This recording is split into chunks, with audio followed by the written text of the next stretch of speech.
अब एक्शन और आगे बढ़ाया जाए। बग्गा साहब हमारे साथ कार्यक्रम में हो चुके हैं शामिल और अंतर्राष्ट्रीय बाजारों में काफ़ी कुछ होता हुआ दिख रहा है। बग्गा साहब, दो चीज़ें, एक तो जो महंगाई के आंकड़े आए, पहले उसी पर एक बार राय ले लूँ। उम्मीद से थोड़े से ज़्यादा है, वैसे घटकर, लेकिन थोड़े से ज़्यादा। क्या कुछ चिंता की बात है या फिर ज़्यादा दिक्कत की बात नहीं, जो महंगाई के आंकड़े कल देर रात अमेरिका में आए हैं? जी अनिल जी, थोड़ी चिंता है क्योंकि 6.2 का उम्मीद थी स्ट्रीट की, जो बहुत ही डविश हैं वो 5.9 बात कर रहे थे, 6.4 आया। तो वैसे तो 0.2 का इतना फर्क नहीं है, बट जो कोर इन्फ्लेशन ऊपर रह रही है, 5 के ऊपर ही रह रही है, उससे चिंता है। और जो बॉन्ड मार्केट कह रहा है, बॉन्ड मार्केट यही दर्शा रहा है कि मार्च में तो लगभग तय है कि 25 बेसिस पॉइंट रेट हाइक होगा। उसका मैं प्रोबेबिलिटी देख रहा था, 25 का घट गया। मैंने बोला अच्छा ये क्या हुआ, फिर देखा करीब से तो 50 बेसिस पॉइंट का प्रोबेबिलिटी बढ़ा दिया गया, तो 25 तो लगभग तय हो गया मार्च में। मई में भी अब 75% से ज़्यादा है, और अगर 50 साथ में ऐड कर ले तो लगभग 80% से ज़्यादा प्रोबेबिलिटी है मई में रेट हाइक। तो 2 रेट हाइक हो गए एक की जगह, जो उम्मीद थी एक। और अब जून में रेट दिख रहा है 5.11 का, तो मतलब ये दर्शा रहा है कि एक हल्की सी प्रोबेबिलिटी है, लगभग 45% है। अभी दूर है, जून बहुत डेटा आना है, आधा साल अभी है बाकी जून में, या 4 महीने 5 महीने हैं। बट जून में भी एक 25 बेसिस पॉइंट की हल्की सी प्रोबेबिलिटी शुरू हो गई, 45% की। तो मार्केट क्या दर्शा रहा है, कल के बाद लगभग 15 बेसिस पॉइंट ये यील्ड कर्व ऊपर की तरफ मूव हुआ और पीक रेट अब 5.2 की तरफ पहुंच रहा है, जो कि फेड ने जब दिसंबर में इनका डॉट प्लॉट आया था उसके करीब ही पहुंच गया है। तो अब इन्फ्लेशन से हमने ये देखना है कि कितनी देर तक ये स्थायी रहती है। यहाँ से गिर ज़रूर रही है, बट बहुत धीरे धीरे गिर रही है। और अगर कुछ भी तेल की कीमत या कुछ और कहीं से भी कुछ भी एक झटका आया तो ये फिर से बढ़ सकती है। तो ऐसे माहौल में फेड रेट कट जल्दी में नहीं करेगा, अभी तो बढ़ते ही जाएंगे रेट कट। साथ में अगर आप भारत की सीपीआई मिला लें तो यही लग रहा है रुझान के अप्रैल में आरबीआई विवश हो सकता है एक 25 बेसिस पॉइंट। अप्रैल अभी काफ़ी दूर है, 2 महीने हैं हमारे पास, देखते हैं क्या नज़रिया निकल के आता है। 22 मार्च की अगली बैठक है फेड की। तो अब ये होगा, वक्तव्य बहुत आएंगे। कल भी 2 लोग बोले फेड की तरफ से, दोनों ने यही कहा कि हम आपको बता रहे हैं कि इन्फ्लेशन हाई है, स्थायी है, तो इस कारण हम रेट्स ज़्यादा देर तक ऊंचे रखेंगे। और अभी आप कटौती की बात मत करिए। कटौती की तरफ देखें, जहां 2 रेट कट दिख रहे थे अक्टूबर और दिसंबर में, वहां एक आ गया है दिसंबर में। ये बॉन्ड मार्केट अमेरिका का दर्शा रहा है अनिल जी। मूव बाजार में आ रही है, एक बार जरा कमोडिटी बाजार पर भी रखिए नज़र। यहाँ पर भी आपको एक्शन थोड़ा सुस्ती वाला बनते हुए दिख रहा है, क्योंकि डॉलर वापस आपको एक्शन में आ रहा है। और बरगा साहब, इस पर आप ही से राय लेनी थी।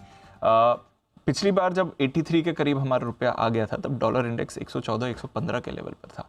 अब डॉलर इंडेक्स 103 पर आ गया, बट हमारा रुपया वापस उन्हीं लेवल्स पर है। और कल के इन्फ्लेशन रीडिंग के बाद माना जा रहा है कि शायद थोड़ा और यहाँ पर आपको एक्शन बन सकता है।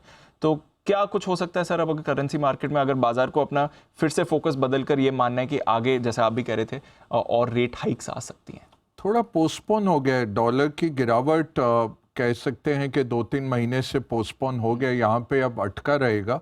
ऊपर बढ़ना भी मुश्किल है क्योंकि बाकी सेंट्रल बैंक्स भी रेट हाइक्स कर रहे हैं। आप देखें तो अक्टूबर से 15% कोरियन वॉन बढ़ा, 15% येन बढ़ा डॉलर के सामने, थाई बात 10-12% बढ़ गया।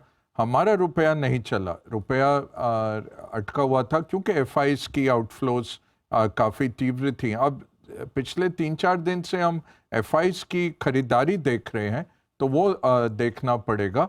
बट यहाँ पे आपको ये सोच के चलना है, 4.5% का जो रेट है यूएस में, वो 5 से 5.25 के करीब जाएगा जून तक।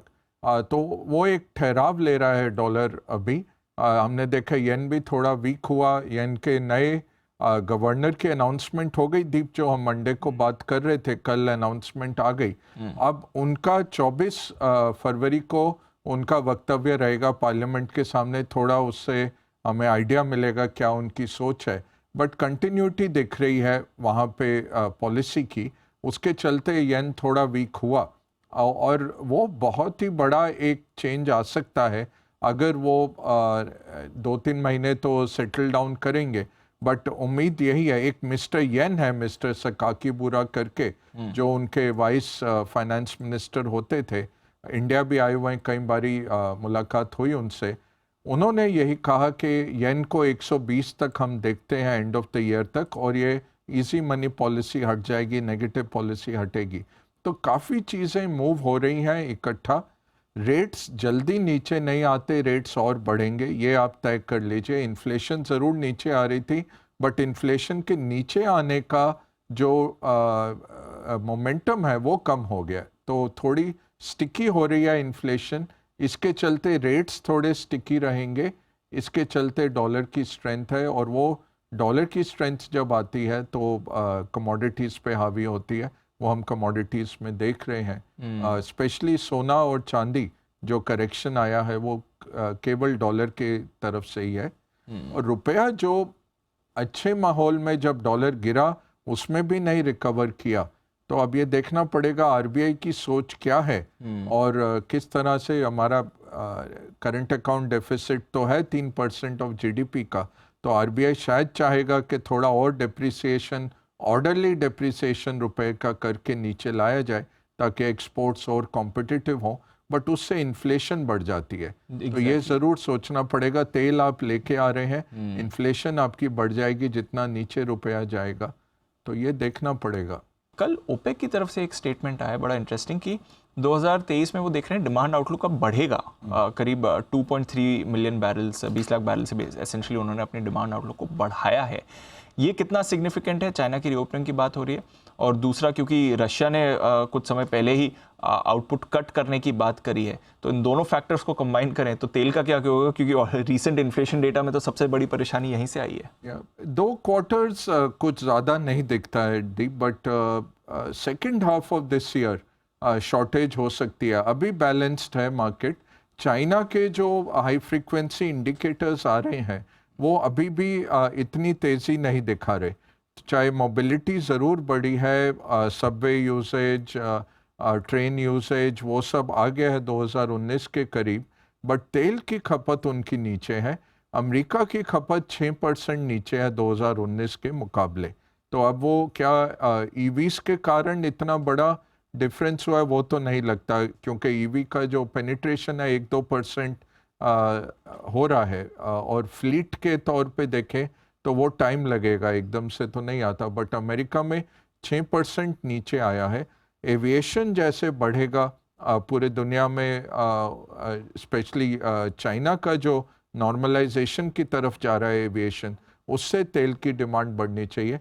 बट ये ज़्यादा जून जुलाई की बात है दीप, तो अभी नहीं दिखता ज़्यादा बढ़ना, बट गुंजाइश है कि 100 का भी आंकड़ा हमें जुलाई अगस्त में दिख जाए। वही लोग कह रहे हैं कि जून जुलाई में शायद सप्लाई कम होगी।